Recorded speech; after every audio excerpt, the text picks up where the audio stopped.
고린도후서를 마무리하면서 마지막으로 바울은 격려와 문안과 축복으로 마무리합니다.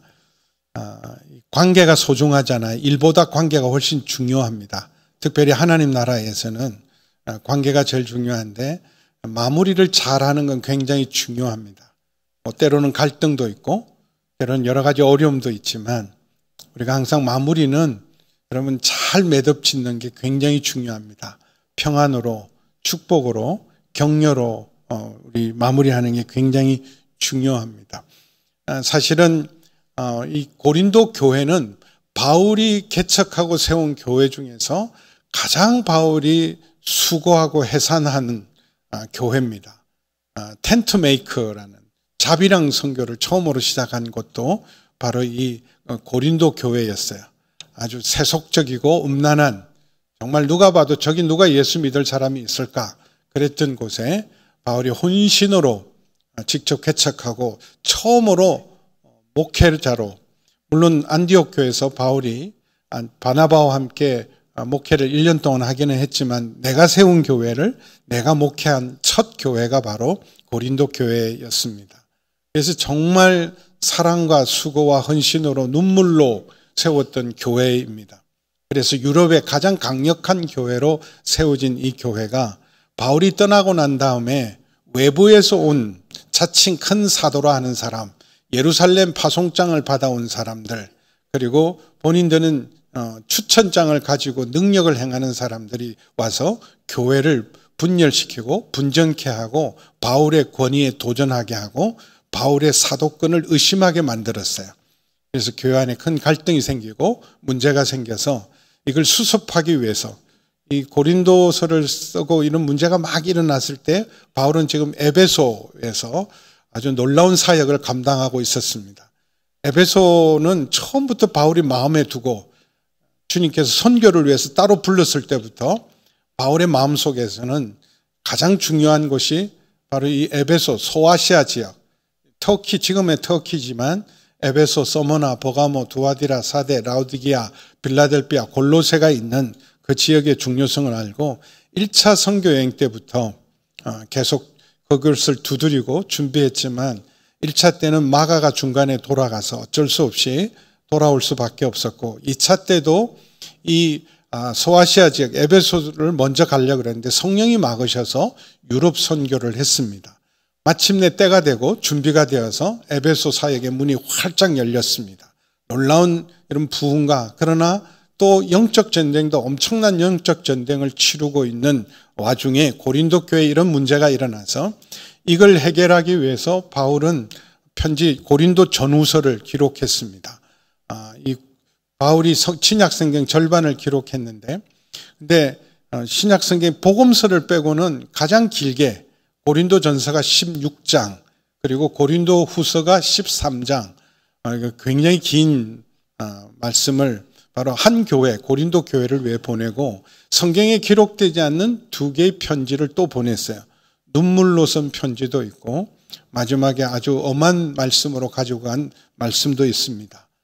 그 바쁜 와중에도 바울이 방문했지만 시원한 성과, 문제를 해결하지 못하고 오히려 더 어려움을 겪었고, 그래서 또 한 번 디모데를 편지를 들려서 보냈지만 디모데도 거의 봉변 수준을 당하고 그냥 사실은 문제가 더 악화되었지만 포기하지 않고 디도에게 마지막 편지를 들려서 보냈는데 마침내 바울의 진심을 알게 되고 회개하게 되고 교회 문제가 해결되고 바울의 대적자들이 징계를 받고 잘 해결됐다는 소식을 듣고 바울은 고린도 후서를 먼저 보내고 그리고 본인도 3번째 방문하기로 하면서 간곡하게 자기 간증 같은 자기 변호, 바울은 자기 속마음을 다 이 고린도 후서에서 사실은 보여줍니다. 굉장하죠. 정말 복음을 위해서라면 자기 생명도 조금도 귀한 것으로 여기지 않았던, 사도행전 20장 24절에 보면 나의 달려갈 길가, 이 복음 전하는 일을 마치려 하면은 나의 생명도 조금도 귀한 것으로 여기지 않습니다. 그랬던 바울도 고린도 교회 때문에 정말 많이 고민하고 아파하고 힘들어하고 약하고 눈물로 편지를 씁니다. 그래서 이 고린도 전후 후서를 이렇게 설교하면서 바울하고 엄청 친해진 것 같아요. 어마어마한 말씀을 통해서 우리가 교훈도 받고 책망도 받고 바르게 함도 받고 또 온전해지기는 하지만, 근데 바울을 개인적으로 깊이 알았던, 아주 친해졌던 것은 바울은 고린도 후서를 통해서 자기의 연약함, 인간적인 면모를 다 드러내서 우리가 바울의 그 복음을 전하면서 목숨을 걸고 순교적각으로 복음을 전하지만 바울이 어떤 심정과 마음으로 교회를 사랑하고 복음을 사랑하고 그리고 끝까지 선교를 감당한지에 대한 것을 잘 알 수 있어서 아주 은혜가 많고, 또 아주 그 보물 같은 말씀들이 고린도후서 안에 많이 있었습니다. 문제가 다 해결되어서 이제 마무리하러 가면서 이제 가서 이제 잘 마무리하도록 준비를 시키면서 마지막으로 말하면서 격려하고 무난하고 축복합니다. 이전에 우리가 설날이 되면 새해 설날에 어른들에게, 집안 어른들에게 우리가 세배를 하면, 지금은 다 세뱃돈을 주지만 그때는 세뱃돈보다 더 중요한 덕담을 했어요. 덕담을. 그래, 올해는 더 건강하고 더 지혜롭고. 그때는 누구도 악담하지 않습니다. 너 그렇게 살면 되겠냐? 너 공부를 그렇게 해서 어떡하려고 그러냐? 시집은 언제 갈 거냐? 그런 소리 안 했어요. 그때는 다 덕담합니다. 지혜롭고 건강하고 그리고 정말 복을 많이 받고 올 한 해는 모든 일이 잘 되기를 원하는 마음으로 덕담을 했습니다. 아름다운 전통이죠. 그래서 한 말씀, 마지막으로 하실 말씀이 있습니까? 그러면 다 우리는 사실 덕담을 하고 축복을 빌어야 돼요. 내가 마지막으로 말하는데 내가 지금 좋을 때 잘해라. 말로 할 때 잘해. 그때 가서 마지막 말도 아주 콕콕 쑤시는 사람들이 있어요. 무섭게 말하는 사람들이 있습니다.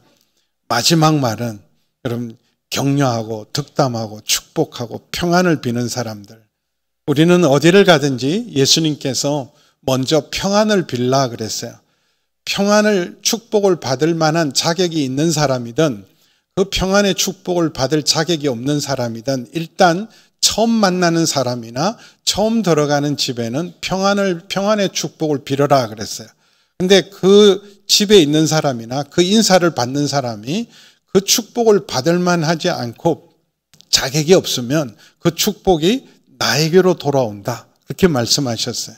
그래서 무조건 여러분 처음 만나거나 처음 방문할 때는 평안의 축복을 크게 비는 게 좋아요.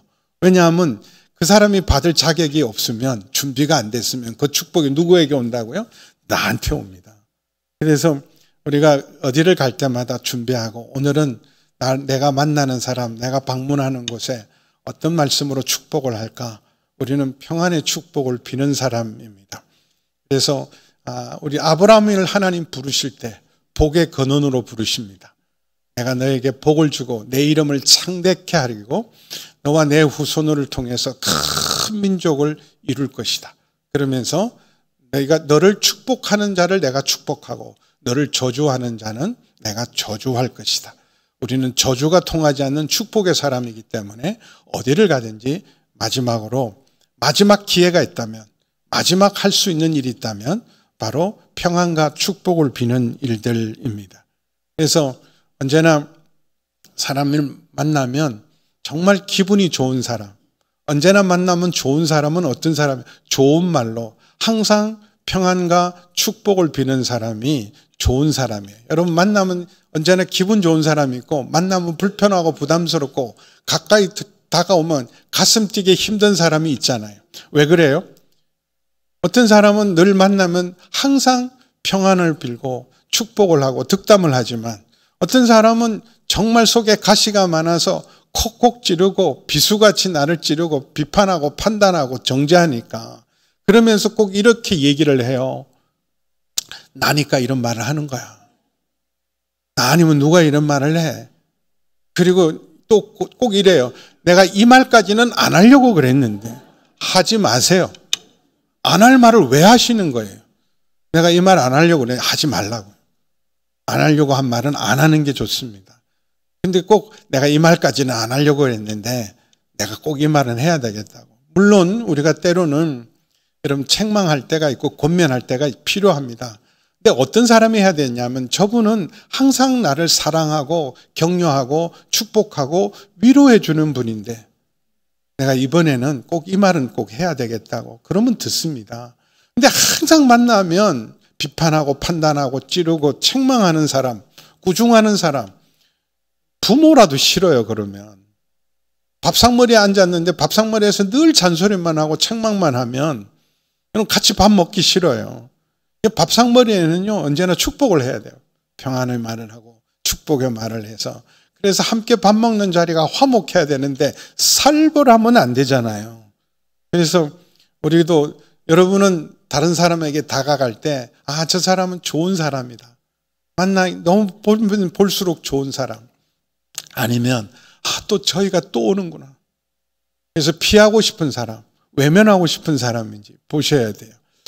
다윗이 참 사랑했던 젊은이가 있었습니다. 사독 제사장, 다윗의 제사장이 했던 사독의 아들인 아히마스라는 사람인데 다윗이 사무엘하 18장 27절에 이런 말을 해요.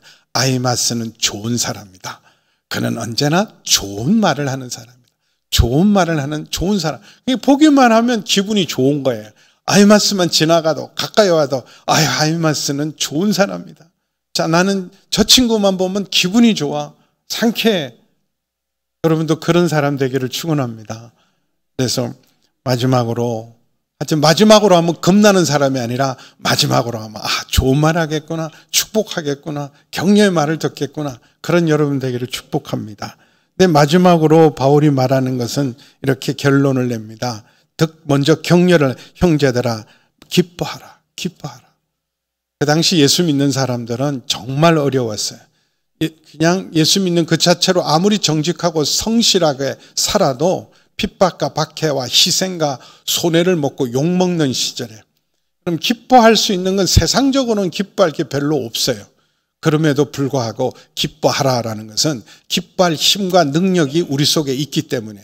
여러분 날개가 없는데 날아라 그러면 말이 안 되잖아요. 그럼 날개가 있기 때문에 백조를 향해서 너는 오리가 아니니까 날아라. 거위한테도 너도 날 수 있다. 날개가 있기 때문에 날아라 그러는 거예요. 여러분 기뻐하라라는 건 명령이에요. 왜 명령할까요? 기뻐할 수 있는, 예수 믿고 그 안에 여러분 예수님이 계시고 거듭나고 그 안에 부활의 생명이 있는 사람은 기뻐할 수 있는 힘과 능력이 있어요.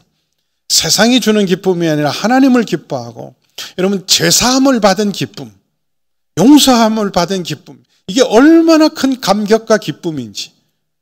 기쁜 날 내 모든 죄 다 씻은 날, 내 죄가 다 씻김을 받고 용서를 받고 하나님과 화해한 기쁨, 구원의 기쁨, 그 구원의 우물에서 그 구원의 기쁨을 늘 누리고 하나님의 사랑받는 자가 된 기쁨, 하나님의 자녀가 된 기쁨. 그래서 그 예수 안에 있으면 예배의 자리가 기쁨의 자리요, 찬송이 기쁨이요, 기도가 감사예요. 그래서 늘 기뻐할 수 있는 사람. 그래서 교회의 첫 분위기는 살아있는 교회, 하나님이 함께하는 교회, 참된 교회의 표지는 뭐냐면 기쁨이에요. 교회 가니까 막 기쁨이 넘치더라. 근데 꼭 장례식에 온 사람처럼 너무 엄격하고 심각하면 율법적인 종교인은 될 수 있지만, 여러분 거듭난 정말 하나님과 동행하는 하나님의 사람들에게는 늘 기쁨이 있습니다. 그래서 기쁨이 있는 교회. 두 번째는 온전하게 되며. 온전하게 되라는 말은 완벽해져라, 완전해져라는 말이 아닙니다.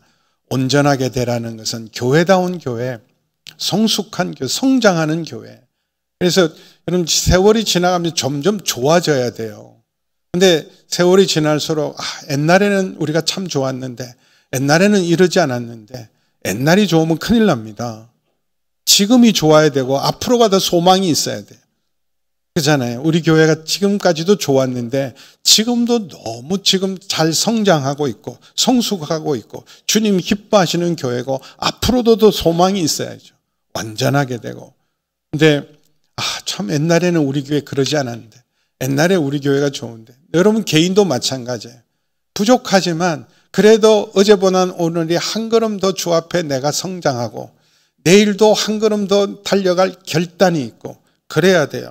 근데 나를 바라볼 때 나 옛날에 이러지 않았는데, 나 이렇게 신앙생활을 하지 않았는데 내가 어쩌다가 이렇게 됐나? 그러면 안 됩니다.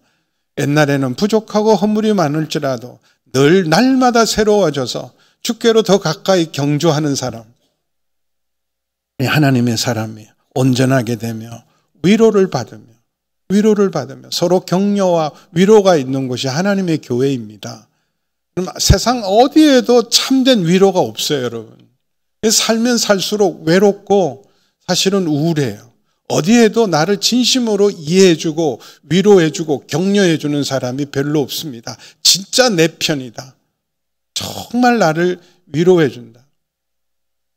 다 세상은 조건이 있고 계산이 있어요.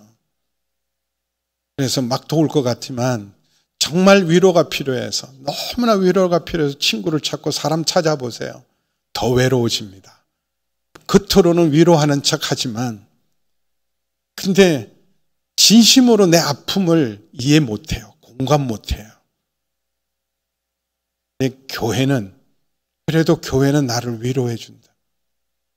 장발잔이 언제 변화됩니까? 배고픈 조카를 위해서 빵 한 조각 훔치다가 계속 범죄하게 되고, 프랑스 혁명 전야에 그 어지러운 상황 속에서 먹고 살기가 너무 힘들어서, 그래서 범죄자 아닌 범죄자로 점점 흉악범이 돼서 전과 7번까지 되고, 그래서 진짜 범죄자 같은 사람이 되고, 그 당시에는 이 신분증에 다 전과자와 범죄자라는 표시가 있기 때문에 신분증을 먼저 제시해야 직장도 없고 이런 숙소도 제공해주고 하는데, 이런 받아주는 데가 아무도 없었는데 교회가 받아줬어요. 잘 천사처럼 대접합니다.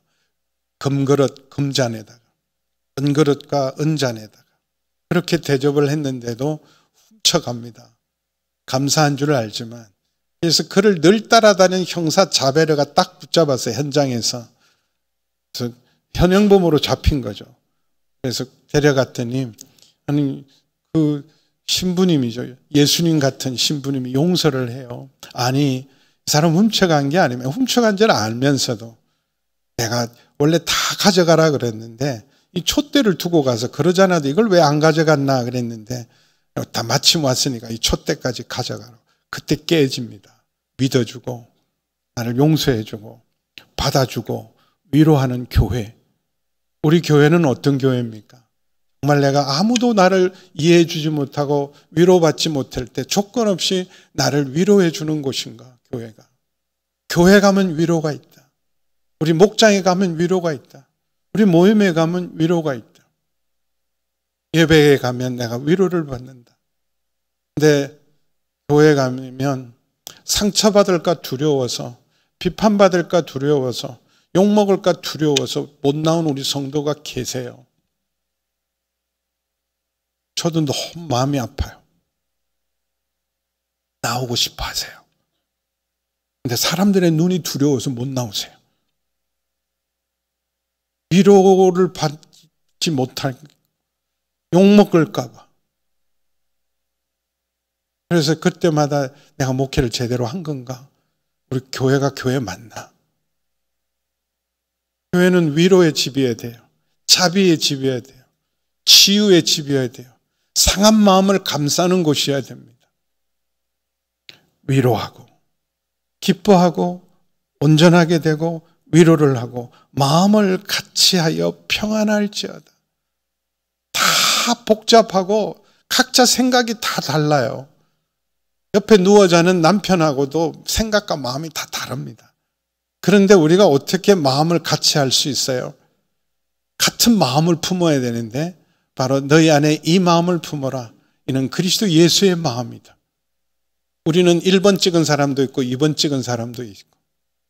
근데 이상하게 1번 찍은 사람하고 2번 찍은 사람하고 같이 커피도 같이 안 마시더라고. 그래서 1번 찍은 사람이 가는 카페가 따로 있어요. 2번 찍은 사람이 가는 카페가 또 따로 있어.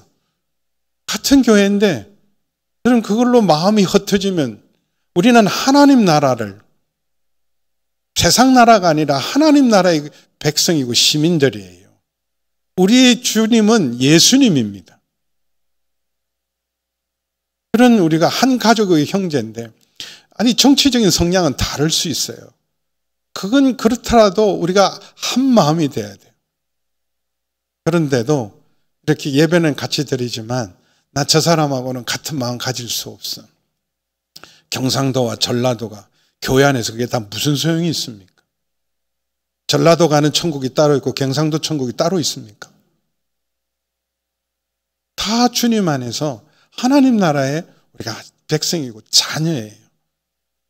그래서 같은 마음을 품을 수 있는 건 다른 게 아니에요. 너 내 마음처럼 돼.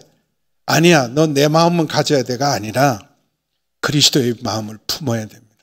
너희 안에 이 마음을 온유하고 겸손하신 하나님의 영광과 본체셨던 그분이 자기를 비우고 낮추서 섬기고 십자가까지 대신 죽는 자리로 내려가신 그 마음을 품지 않고는 같은 마음이 될 수 없습니다.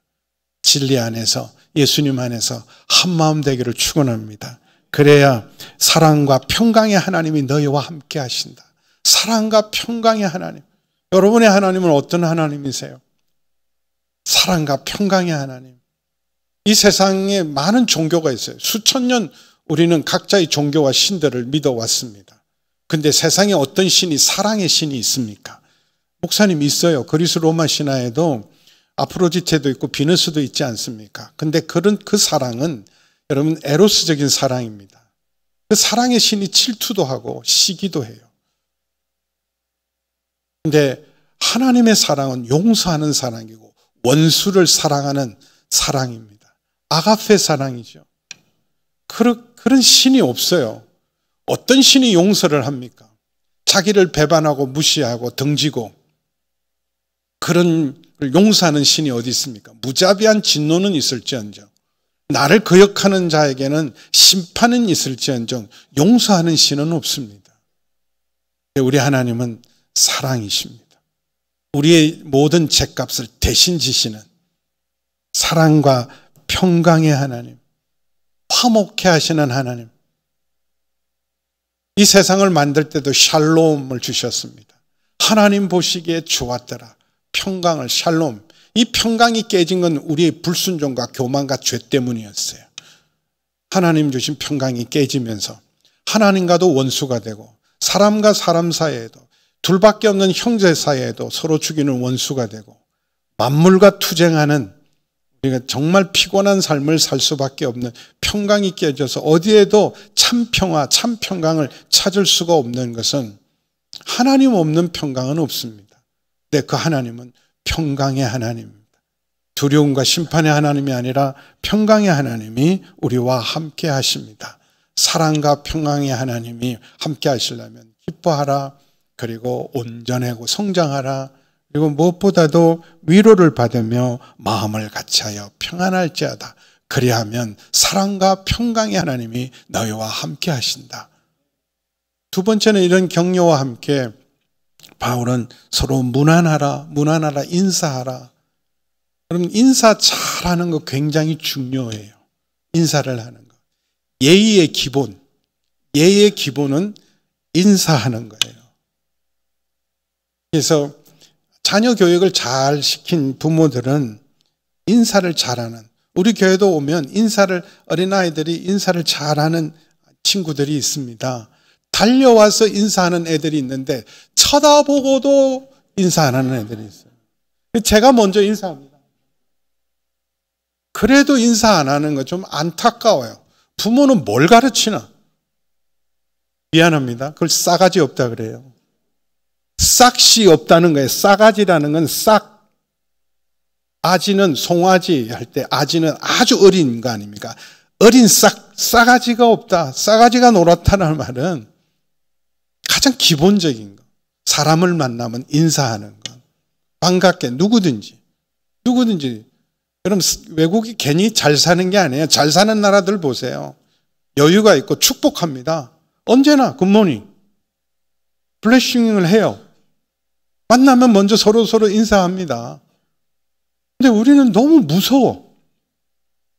너무 무서워. 왜 이렇게 인사들을 안 해요? 막 서로 인사를 하라 그래도 너무 불편해. 자, 서로 한번 인사해 봅시다. 잘 오셨습니다. 너무 무서워. 무난하고 안보하는 것. 무난하고 안보하는 것. 교회 성장학자들이요, 좋은 교회, 성장하는 교회의 특징이 있어요. 처음 오는 사람을 보면 적어도 5번 이상 인사를 받는데요. 잘 오셨습니다. 처음 오셨죠? 환영합니다. 뭐 도와드릴까요? 근데 죽어가는 교회들의 특징이 뭐냐? 새로운 사람에 가도 아는 척을 안 해요. 째려보기만 하지. 아는 척을 안 해요. 누구도. 처음 왔는데도 환영하고 잘 왔다는 사람도 없고 미소로 짓는 사람도 없고 인사하는 사람이 없는 거예요. 서로 무난하는 거. 가까운 사이일수록 자주 무난합니다. 자주 인사합니다. 전화 걸 때 이렇게 물으면 이때 거리는 엄청 먼 거예요. 전화 왜 했어? 이러면 안 되는 거예요. 전화 왜 했어? 아니 그냥 아이고 나도 전화하고 싶었는데 잘 있지? 잘 있어. 별일 없지? 별일 없어. 그래 잘 있어? 안녕. 근데 그걸 전화를 왜 해? 근데 그게 중요하다니까요. 안부를 평안한지 잘 지내는구나. 근데 또 전화했어요. 왜 했어? 방금 했잖아. 아니 그냥 보고 싶어서. 목소리 듣고 싶어서. 근데 이제 왜 전화했어요? 방금 하셨잖아요. 이 아들놈이 딸이 이러면 싸가지가 없는 거죠. 문제 있을 때만 전화하냐? 일 있을 때만 전화하냐? 돈 필요할 때만 전화하냐? 문제 있을 때만 급할 때만 전화하냐? 그거는 일이죠. 그건 일로 만나는 거지. 관계는 그런 게 아니에요. 그냥 매일 안부를 묻는 거 매일. 아침과 저녁으로 문안하는 것. 제가 그 선비 마을이 있어요. 선비 마을에 가서 선비의 하루, 진정한 선비의 하루 일과가 어마어마하더라고요. 공부를 진짜 하루에 공부를 많이 해요. 근데 선비들의 첫날과 마지막은요, 인사하는 거예요. 문안하는 거예요. 스승과 부모님께 인사하는 거. 안부 묻는 거. 근데 우리가 참 예의가 바른 민족이었는데 요즘 와서 너무 치열한 경쟁 속에서 살아가면서 이웃도 없고 인사도 없어요. 서로 살벌해요. 그래서 서로 인사가 없으니까 제일 곤란한 장소가 어디예요? 엘리베이터. 서로 인사를 해본 적이 없으니까 엘리베이터 타면 안녕하세요, 안녕하세요 그러면 되는데 안 봐요. 요즘 감사한 건 핸드폰이라도 있으니까 여러분 서로 만나면 반갑게 인사하시기를 축원합니다. 문안하는 것. 사람과 사람의 사이라는 것은 이 거리감이거든요. 친밀한 거룩한 입맞춤으로라는 건 우리 사회에는 거리가 하나도 1도 없습니다. 뜨겁게 사랑에 포옹을 하는 일들, 거룩한 입맞춤으로 입맞춤할 때는 거리가 없는 거예요. 근데 여러분 사이는 어떠세요? 자리에 앉아도요, 누가 오면 앉아있다고도 이렇게 가는 분이 있어요. 당신하고 안 친해 이 말이잖아요. 피한 분들 다 회개하기를 축원합니다. 오는데 막 좋으면요 갖다 붙어요. 더운데 좀 가. 그래도 좋으면 붙어요. 이 거룩한 입맞춤으로 서로 문안하라. 친밀함으로 문안하라. 우리가 한 피바다 한 몸이룬 예수님의 보혈로 하나님의 진정한 형제요 가족이 되었기 때문에 문안하라. 모든 성도가 너희에게 문안하느니라. 아니 우리 방주교회만 아니라 우리는 필리핀의 성도들을 그리고 몽골의 성도들이 잘 있는지, 필리핀 태풍을 만났는데 태풍 만난 우리 성도들은 잘 있는지, 그렇게 우리는 서로 문안하고 궁금해해야 돼요. 기도 제목이 나오면 부지런히 그 기도 제목을 살피고, 또 우리도 어려움 당한 그런 교회를 향해서 여러분 기도에 내가 여러분을 위해서 기도하고 있습니다. 요새는 얼마나 좋아요. 카톡 하나만 보내면 되니까. 또 그것도 너무 귀찮으면 기도하겠습니다라는 게 너무 치기가 어려우면 이모티콘도 있잖아요. 그냥 탁 누르면 그냥 기도할게요. 여기 나오니까 얼마나 좋아요. 모든 성도가 너희에게 문안하느니라. 그래서 적어도 우리 방주교에 오면 위로를 받고 서로가 무난하고 격려하는 그런 정말 주님이 기뻐하는 교회가 될 줄 믿습니다. 마지막으로 주 예수 그리스도의 은혜와 하나님의 사랑과 성령의 교통하심이 너희 무리와 함께 있을, 이게 여기 있을 줄 몰랐죠. 여러분 매일 듣는 축도가 여기 있는 거예요. 고린도후서 13장 13절은 축도로 마치는데 여러분이 늘 받는 축도가 딴 데서 온 게 아니라 이 말씀에서 온 거예요. 삼위일체 하나님의 축복, 예수님의 축복, 하나님의 축복, 성령님의 축복 다 하나하나가 다 소중하지만 삼위일체 하나님의 축복, 이게 마지막 이제 축도할 때 축도하잖아요. 네, 바울이 이렇게 말해요. 은혜와 사랑과 교통하심이, 하나님 삼위일체 하나님과 교통하심이, 교제하심이, 소통함이, 그리고 사랑과 은혜가 함께 있는데, 이런 하나님의 은혜라고 해도 되지만 주 예수 그리스도의 은혜가, 그 하나님의 사랑이 우리에게 은혜를 일으키게 했습니다. 무한한 은혜, 갚을 수 없는 은혜, 하늘을 두루마리 삼고 바다를 먹물 삼아도 다 여러분 기록할 수 없는 사랑과 은혜를 우리가 받았습니다. 그 은혜가 일어난 원천이 어디냐면 십자가예요.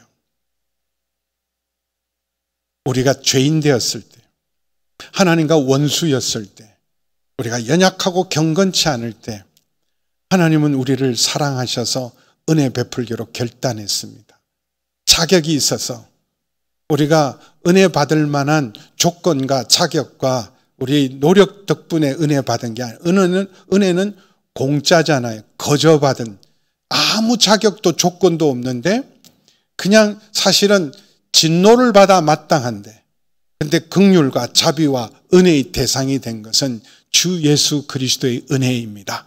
사실 이 주 예수 그리스도라는 표현보다는 우리의 왕이신 예수 그리스도의 은혜가, 여러분 태평성대를 누릴 때 하회와 같은 우리 왕의 은혜다, 왕 덕분에, 왕 은혜로 그 왕의 은총 속에 우리가 이렇게 태평성대를 누린다, 그럴 때 왕의 은총과 은혜 이렇게 표현할 때 사실은 로마 황제 덕분도 아니고 세상 어떤 지도자의 덕분도 아니고 우리가 누리는 이 평안과 모든 은혜는 우리의 왕이신 예수 그리스도로 말미암으셨다. 그분이 힘으로, 무력으로, 권력으로 우리에게 은혜를 베푼 것이 아니라 십자가의 은혜로. 여러분 은혜는 그냥 하늘에서 솟듯이 그냥 여러분 하늘에서 내리듯이 그냥 내리는 게 아니라 누군가는 값을 치른 거예요. 은혜가 그저 생기는 게 아니잖아요. 저는 신학교를 다닐 때 제가 등록금을 마련하거나 우리 가족이 등록금을 마련해 주지 않고, 그럼 모든 등록금은 정말 누가 보낸지도 모르게 등록금을 매 학기마다 정확하게 학기마다 등록금을 주셔서 제가 졸업을 했습니다. 저희 부모님들과 가족들은 돕지 않기로 결정을 했어요. 신학하는 걸 반대했기 때문에. 그래서 학비 떨어지면 돌아오겠지, 포기하겠지 생각한 거예요. 저도 방법이 없으니까 기도할 때 하나님, 학비가 없으면 저 공부 못합니다. 학비가 안 주시면 하나님 부르시지 않는 걸로 알고 저는 그냥 내려놓겠습니다. 근데 매 학기마다 등록금은 단 한 번도 빠지지 않고 등록금이 왔어요. 하늘에서 떨어졌을까? 하나님 그냥 주셨을까요? 아니요. 누군가가 희생을 하신 거예요. 나중에 우리 목사님이 소개를 하시더라고요. 말씀을 하지 마, 절대 알리지 말라고 그랬는데 졸업을 하니까 알려주셨어요. 인사는 해야 됐다. 절대 알리지 말라 그러셨는데. 그래서 누가 등록금을 주신 줄 그때 알았어요. 마찬가지로 여러분이 식사를 맛있게 아주 비싼 식사를 하고 나가는데 그냥 가세요. 주인이 여러분 공짜를 준 게 아니라, 아니 왜 그냥 가라 그래요. 앞서 가신 분이 먼저 계산하고 가셨습니다. 누군가가 계산을 했으니까, 값을 치렀으니까 내게 은혜가 발생한 거예요. 그 모든 은혜를 마땅히 하나님 앞에 진노의 대상이었던 우리가 정말 사랑과 은혜의 대상이 된 것은 예수님의 십자가입니다. 그래서 우리 고린도후서 8장 9절에도 보겠습니다. 같이 읽습니다. 고린도후서 8장 9절 함께 읽습니다. 시작. 우리 주 예수 그리스도의 은혜를 너희가 알거니와 부요하신 이로서 너희를 위하여 가난하게 되심은 그의 가난함으로 말미암아 너희를 부요하게 하려. 하나님의 영광을 가지신 분이 자기를 다 비우시고 구유해 오시고 그리고 십자가에서 자기를 다 내어주신 것은 우리를 부요하기 위해서 자신이 가난해진 그 은혜로. 그래서 그 은혜를 알고 그 은혜를 받은 사람은요, 나도 은혜스러운 사람이 됩니다. 그래서 마케도니아 교회가 그 극심한 어려움과 환난 속에서도 기꺼이 어려움 당한 예루살렘 교회를 돕는 그 은혜에 참여할 수 있었던 것은 우리가 갖는 모든 것이 은혜입니다. 나중에 알고 보면요, 다 은혜란 다 하나님의 은혜예요. 당연한 건 아무것도 없었어요. 다 하나님의 은혜입니다. 그걸 알면 우리도 은혜의 통로가 되고 은혜스러운 사람이 될 수 있습니다. 그리고 그 은혜의 배경에는 하나님의 어마어마한 사랑이 있습니다. 하나님의 사랑과, 하나님은 사랑이시다.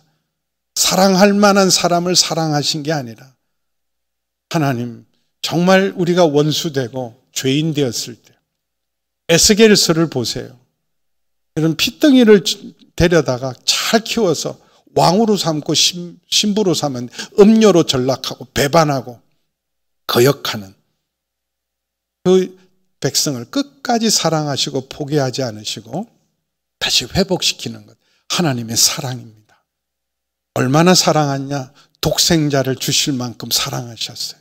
하나님이 세상을 이처럼 사랑하사 독생자를 주셨으니, 독생자의 가치는 내 생명보다 더 귀한 거예요. 아브라함에게 독생자인 이삭과 당신 생명 중에 둘 중에 하나를 내놓으려면 뭘 내놓겠습니까? 100번이고 1000번이고 내 생명 내놓지 이삭 안 내놓습니다. 네, 하나님이 주신 아들이니까, 하나님이 바치라 그랬으니까, 하나님이 바치더라도 죽은 자를 살리시고 없는 것을 잊게 하시는 하나님이시니까 드리면 다시 부활이든지 죽은 자를 살리든지 없는 걸 잊게 하시는 하나님 주실 걸 믿고 드렸더니 그 순종을 받으셨고 마음만 받으셨지만 하나님은 우리를 위해 진짜 독생자를 주셨어요. 로마서 5장 8절에 우리가 아직 죄인 되었을 때, 선인과 의인이 아니었습니다. 로마서 5장 8절 우리 볼까요? 같이 읽습니다. 시작. 우리가 아직 죄인 되었을 때 그리스도께서 우리를 위하여 죽으심으로 하나님께서 우리에 대한 자기의 사랑을 확정하셔야 합니다. 온 세상이 다 흔들리고 무너져도 여러분 하나님의 사랑은 여러분 변하지 않습니다. 그래서 로마서 8장 마지막에 하나님의 사랑에서 끊을 수 없느니라. 그 어떤 것이나 죽음이나 기근이나 칼이나 이 장래일이나 아니면은 사단의 세력이나 하늘에 있는 것이나 땅에 있는 것이나 그 어떤 것이라도 하나님의 사랑에서 끊을 수 없느니라. 하나님의 사랑이 은혜를 베풀게 하시고, 그리고 또 하나는 성령의 교통하심. 삼위일체 하나님 성령님이 하시는 가장 중요한 일은 바로 교통하시는 일이에요. 우리가 거듭나고 성령이 우리 안에 성령으로 말미암아 거듭나고 성령님이 계시면 여러분 보이지 않는 영적 세계가 보이는 세상보다 더 중요해집니다. 보이는 게 전부인 줄 알고 살았는데, 눈에 보이는 게 전부인 줄 알고 살았지만 성령이 영적 세계, 진리의 세계, 하나님의 세계와 소통하게 하고 교통하게 하면 열려요.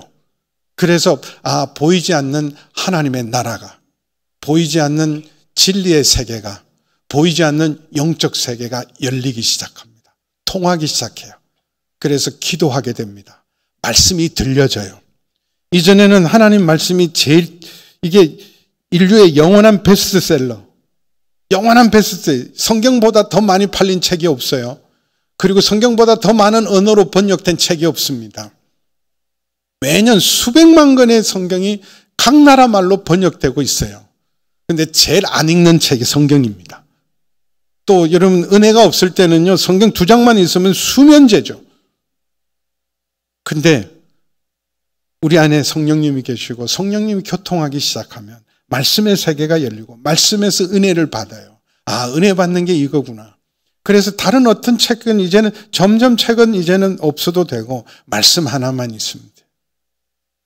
성령의 교통하심 때문에 원래 하나님은 우리를 성령의 사람으로 하나님과 교제하고 사람과 사람 사이에도 너는 나구나, 전혀 거리감이 없는, 너는 내 뼈 중에 뼈요 살 중에 살이라 완벽한 교제와 교통이 서로 통하는 사이, 완벽한 소통이 일어났습니다. 그리고 만물과도 다 통했어요. 본체를 알고 이름 지어진 대로 그랬다가 여러분, 인간의 교만과 불순종과 타락으로 말미암아 하나님과 관계가 깨어지고 사람과 사람 사이의 관계가 깨어지고 만물과의 관계가 깨지면서 하나님도 알지 못하고 하나님 섬기기를 싫어하고 우상을 섬기고 사람과 사람 사이에도 이제는 사랑보다는 미움이, 그리고 거리감과 오해와 외로움 속에, 그리고 모든 만물들이 다 싫어요. 근데 은혜를 받으면요, 어제까지 싫었던 그 모든 것들이 다 반가워져요. 너무 좋아요. 아침에 일어날 때 그 일어남이 어젯밤과 오늘, 어젯밤에 은혜를 받았더니 아침에 일어난 게 다 만물이 신선해져서 이런 작은 잎사귀 속에서도 하나님의 사랑을 느껴요. 드레핀 백합화를 통해서도 하나님의 영광을 보는 건 성령의 교통하심이에요. 그래서 아침 해가 돋을 때 만물 신선하여라. 그건 그냥 되는 노래가 아니라 성령의 교통하시면 아침 해가 돋을 때 만물 신선하게 느끼는 그 모든 교통하심은 성령님이 우리 안에 계셔서 하나님과 소통하게 만들고 사람과 사람 사이에 막힌 담을 허물어 버리고, 그래서 여러분 정말 거듭난 진정한 하나님의 사람끼리 만나면요 거리감이 없어져요. 처음 만나도. 근데 영이 다르니까, 같이 살아도 영이 다르니까 답답한 거예요. 같이 살면 살수록 답답하고 외로운 게 왜 그래요? 여러분, 그래서 믿지 않는 자와 멍에를 매지 말라는 이유 중에 하나가 영이 다르면 안 통합니다. 주일날 이 피곤한데 안 믿는 사람이 일요일이라 그러죠. 아니, 일요일날 좀 쉬자. 좀 쉬는데 왜 교회를 꼭 가야 되냐? 또 안 통하면, 그리고 기도 백날 해봐야 우리는 기도의 기쁨을 알잖아요. 기도의 힘을 알고 뭘 응답을 받고 안 받고 가는 기도해야 살기 때문에 기도합니다. 근데 그걸 모르는 사람은 기도 백날 해봐. 그 되지도 않는 기도 뭘 하냐 그래요. 11조 내는 것에 대해 엄청 짜증내죠. 아니, 우리가 돈도 부족한데 그 11조를 왜 교회에다가 따박따박 바치냐. 안 통하면 몰라요. 근데 여러분, 제대로 된 사람, 그 빌 게이츠는요 자기 자산이 거의 240조더라고요. 놀래지도 않네. 240조라니까요. 조라는 개념이 없어서 그런지 아무 생각이 없어요. 그 99%를 기부하겠대요. 근데 우리는 11조 내는 걸 갖고도 되게 불편하고 생색냅니다. 다 하나님이 주신 건데 서로 통하면요, 아유, 우리 더 할 수 있으면 좋겠는데 11조, 당신 11조 했어? 했어. 잘했어. 이번 주 11조 까먹은 거 아니야? 아니에요. 근데 이번 주 11조를 좀 줄여야 돼. 무슨 소리야? 11조는 제대로 해. 다른 거 줄여. 통하면, 영이 통하면 예배 드리는 기쁨, 주 앞에 헌신하는 기쁨, 그리고 우리가 서로 사랑하는 기쁨, 모든 것들이 성령의 교통하심이 있을 때 성도와 성도끼리, 그리고 하나님과의 관계 속에 만물이 살아가는데 이제는 원수와 대적과 가시와 응큰기가 아니라 모든 것을 우리가 다스리고 새롭게 해야 될 새로운 영역으로 바뀝니다. 바꿔야 될 영역으로 바뀌지. 아이고, 정말 제발 좀 떠나고 싶고 지옥 같은 이 세상이 아니라 하나님으로 나라로 바꿔야 될 우리의 영역이고 우리의 일터고 우리의 구역이 되는 거예요.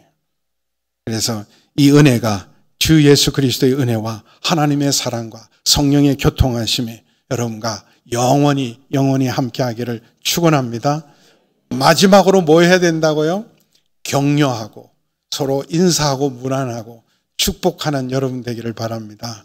근데 이 축도는 목사만 지금 하게 돼 있지만 성경이 있으니까 이 말씀으로 서로 우리 축복 한번 해보세요. 자, 서로 바라보세요.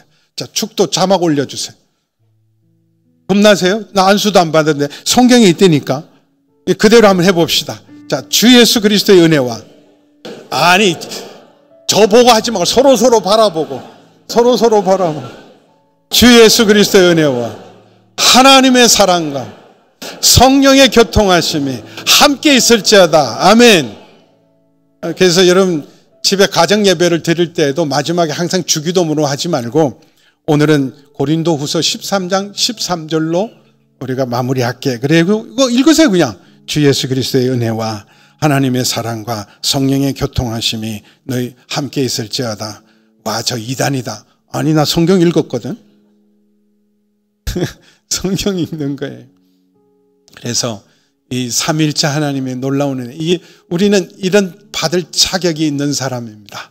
예수님 안에 있으면 이 축복과 은혜를 받을 수 있을 사람이니까 우리가 언제나 서로를 향해서 격려하고 무난하고 축복을 나누는 하나님의 사람 되기를 주님의 이름으로 축원합니다. 기도하시겠습니다. 아버지 하나님 참 감사합니다. 항상 우리가 서로를 향하여 격려하고 위로하고 무난하고 축복하는 하나님의 사람들, 하나님의 공동체가 되게 하여 주옵소서. 예수님의 이름으로 기도하옵나이다.